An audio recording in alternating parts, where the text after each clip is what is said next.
खुलुमबाय गोजोन फुंबिलिनि गासिबो बड'लेण्ड बुब्लिनि अनसायगिरिफोरखौ बरायग्रोबाय।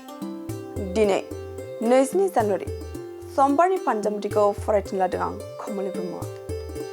फानजामुथिनि गिबियाव दं मेष राशि। थांखांनाय जाथायखौ लाना गोसोआव उनदाहा खालामनो हागौ।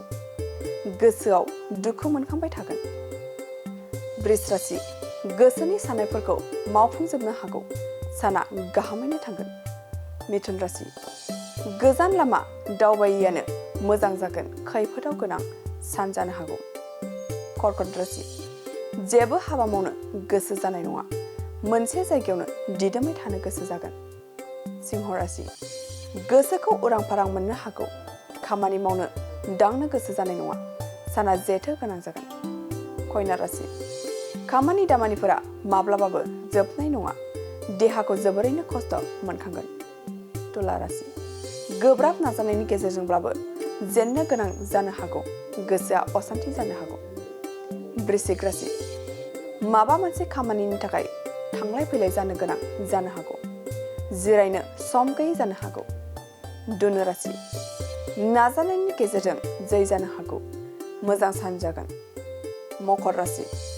मोनसे फिसा खोथानि थाखायनो बाथ्रा दान्थेलायनाय जानो हागौ। गाज्रि सान जागोन। कुम्भ राशि। गोबाव समनिफ्रायनो आसा खालामना थानाया फेलें जानो हागौ। गोसोखौ उसुखुथु मोनगोन। मीन राशि। गुन गोनां हाबा मावना बयजोंबो सनमान होजानो हागौ। सुखु गोजोना फैगोन। दिनै सानसेनि राशि फरायथिनायाबो एसेनोसै। आसा खालामो नोंथांनि दिनैनि साना मोजाङै मोजां थांगोन। बेखौ बड'लेण्ड बुब्लि नखरनिफ्राय मिजिंथिबाय।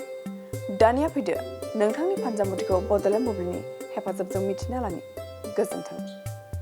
Good news for everyone. For the academic year 2024-2025, admissions to playgroup, nursery, LKG and UKG are underway at Vidyavili Kids School in Habubari, Kokrajhar.